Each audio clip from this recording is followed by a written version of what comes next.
Tips start buat homestay business as a beginner. So video ni khas untuk orang yang baru nak try buat homestay business ataupun baru nak riki-riki sama ada homestay business ni berbaloi ataupun tak. Macam Nini sendiri, Nini pun beginner juga, tapi Nini nak share pengalaman memandangkan Nini punya first homestay business Nini start pada tahun 2024, and tahun ni Nini ada beberapa homestay business Airbnb yang mana Nini boleh share some tips sebagai reference untuk anda nak cuba. Dalam homestay business ni ada dua kategori. Yang pertama adalah you memang dah ada rumah ataupun tanah yang ditinggalkan untuk you. Contoh rumah pusaka ke, ataupun you punya rumah yang dah lama kena tinggal, ataupun tanah yang you dapat daripada keluarga. So tanah-tanah rumah-rumah ni you boleh convert menjadi homestay. Ataupun yang kedua, you beli daripada orang. You flip rumah abandoned menjadi rumah, ataupun you beli daripada developer. Macam Nini sendiri, Nini ada dua-dua pengalaman. Nini ada convert rumah yang daripada peninggalan, yang dah kena tinggal 15 tahun, kepada homestay.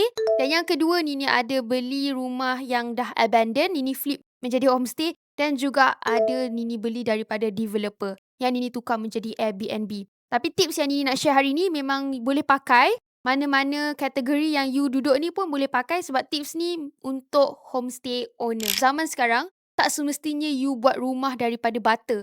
You ada option buat cabin, kos dia lebih murah. And then ada bermacam-macam jenis homestay yang you boleh buat. Just that, sebelum you nak buat homestay ni, you kena ada idea. Idea dari segi you nak konsep apa, dan apa attraction untuk orang datang ke homestay you nanti. Sebab homestay ni adalah servis. Orang nak pergi homestay sebab nak duduk, nak enjoy. So you kena tahu what is the unique selling point untuk orang book your homestay. Tips yang pertama adalah dari segi costing. Tak kisahlah you dapat rumah pusaka ataupun you nak beli rumah and flip houses, kedua-duanya you perlukan modal. So kalau you memang dah ada rumah, so cost yang you perlu ambil kira adalah dari segi repair rumah tersebut. Macam Nini sendiri, rumah daripada kena tinggal tu ambil masa 15 tahun untuk decide sama ada nak buat homestay ataupun tak. Rumah tu daripada ibu, so kita orang tunggu betul-betul cukup modal, dah ada idea nak buat apa, barulah kita tukar menjadi homestay. Dari segi costing sangat tinggi sebab nak repair, dan rumah lama ni costing dia banyak hidden cost. You tengok macam tak banyak cost, tapi end up you kena keluar banyak sangat sebab you kena repair daripada awal. So costing ni you kena ambil kira, sebab takut you tak dapat nak rolling modal and dia akan sangkut sebelum you nak start this business. So make sure you dah tahu costing untuk nak repair rumah tersebut sebelum you start. Yang kedua adalah marketing. So kalau you nak start this homestay business, jangan harapkan Airbnb, Booking.com semata. So kalau you nak you punya homestay fully book, you kena agresif dalam marketing. Tak kisahlah you buat short video ke, you post dalam Facebook ke, mana-mana platform yang boleh marketkan you punya rumah adalah advantage untuk rumah you. Supaya kalau ada banyak lagi customer, lagi banyaklah you boleh dapat income. Tapi jangan pack sangat, sebab untuk you nak kemas rumah tu pun sangat-sangat particular. Sebab you jangan fully book sampai you tak ada masa nak repair rumah, tak ada masa nak cuci rumah, end up bad review sebab tak bersih. So homestay business ni dia berkait rapat dengan location, tapi of course kalau you pandai marketing, tak kisahlah ceruk mana pun rumah tu, kalau you punya marketing hebat, asalkan tempat tu ada manusia, orang akan datang juga dekat you punya tempat. So marketing is very important dalam homestay business ni. Yang ketiga adalah pengurusan tenaga. When we talk about homestay business, you kena ada orang jaga. Sebab nak tukar cadar, nak cuci, nak tengok rumah tu okey ataupun tak, kena ada orang. Macam Nini sendiri, Nini duduk dekat KL, tapi homestay business ini ada dekat Pulau Pinang dan juga Langkawi. So ada beberapa option yang you boleh pilih kalau you tak ada dekat tempat homestay tu. Sekarang ni dia ada perkhidmatan operator. So operator yang uruskan you punya homestay, you just terima income sahaja. So operator ni kena pilih betul-betul sebab ada setengah operator yang tak menjalankan tugas dengan baik, tapi setengah yang bagus. So you kena betul-betul pilih operator tersebut sebab dia akan manage your property. You tak payah pening. Semua bil dia yang akan uruskan. Yang kedua adalah you DIY. Ini khas untuk orang yang memang duduk dekat kawasan homestay tu. So you boleh tengok and manage sendiri. You cuci sendiri. You boleh tengok keadaan rumah. Ataupun yang ketiga, you upah pekerja which is cleaning punya service untuk cuci rumah setiap kali ada orang check out rumah you. So ketiga-tiga option ni depends on your situation. Sama ada you nak buat sendiri ataupun kalau you memang tak duduk dekat kawasan tu, you just hire orang sahaja. Yang keempat adalah risiko. So risiko ni dari segi kecurian, dari segi kerosakan, you kena particular lah sebab orang yang duduk rumah you tu nanti dia akan check out and you kena check betul-betul sama ada rumah you dalam keadaan baik ataupun tak. Ataupun dia bukan kerosakan, kadang-kadang kita pun tak tahu apa yang dia buat dekat dalam rumah.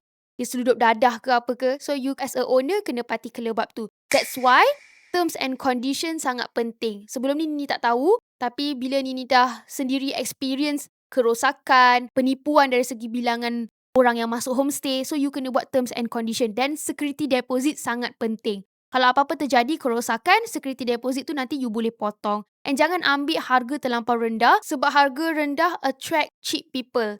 So lagi banyaklah kerosakan akan berlaku sebab diorang tak reti hargai. Terms and condition ni depends on owner. Tapi macam bagi Nini, you kena tengok bersesuaian dengan harga yang you tawarkan dan juga condition rumah tersebut. So, terms and condition ni you boleh print out and letak dekat rumah and you boleh hantar dekat orang tersebut sebelum dia check in. And kalau boleh, you collect IC yang dah di-cross as your reference. Sebab nanti apa-apa berlaku, you boleh buat laporan polis. Yang ni memang ni dapat daripada officer sendiri sebab hari tu pernah berlaku kerosakan daripada customer lepas.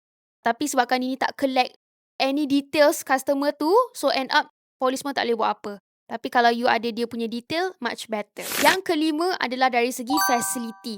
So dalam homestay, facility lagi banyak, lagilah boleh attract orang. So facility ni contoh adalah internet, facility makanan, minuman. Contoh you sediakan air panas, kowe. Ataupun kalau you tak nak ada komitmen, you boleh pakai media yang boleh keluarkan air panas, air sejuk. Dan juga facility dari segi iron. Ada iron tak? Ada iron board tak? Facility ni yang menentukan you punya unique selling point. Dan kalau you buat homestay, kebiasaannya homestay ni rumah. Rumah yang ada beberapa bilik. And mostly orang yang book homestay adalah big family. So mestilah ada kanak-kanak. So kalau boleh, you boleh sediakan juga facility untuk kanak-kanak. Contoh dia adalah mainan, benda-benda yang boleh attract anak-anak kecil. So parents pun rasa macam senang hatilah bila duduk kat you punya property, dia dah boleh tinggalkan anak dia macam tu je. Dan as a parents, you boleh senang hati. Itu adalah serba sedikit tips untuk start homestay business as a beginner. Basically, you kena start dulu sebab kalau you tak start, you tak akan tahu kat mana nak repair. Once you dah start, daripada journey tu nanti you akan belajar serba sedikit. Just for your information, homestay business ni bukan untuk kaya. Dia just nak ada cash flow. Sebab tu kalau perasan homestay business ni kebiasaannya, orang-orang berumur yang buat. Sebab dia ada duit, dia akan buat homestay sebab dia tak nak duit tu habis macam tu je. So dia akan convert duit kepada property asset yang mana aset tu tak boleh dicairkan semudah itu. Kelebihan dia, monthly you akan dapat income. Sebab tu kenapa orang yang berumur, pencen mostly suka ada homestay. Sebab dia nak ada cash flow. Tak kaya, tapi you akan dapat cash flow positif kalau you buat homestay tu memang tak ada loan.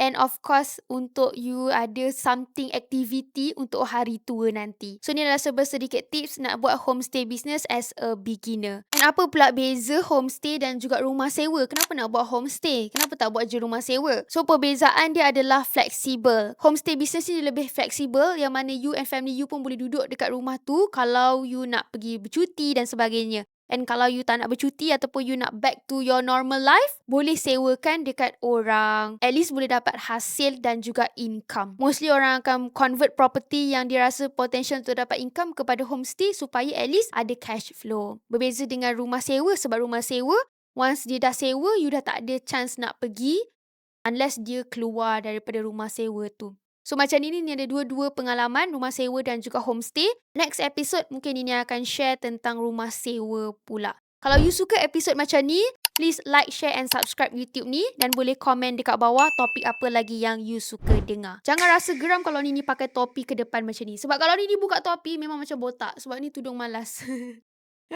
Okay, bye, annyeong.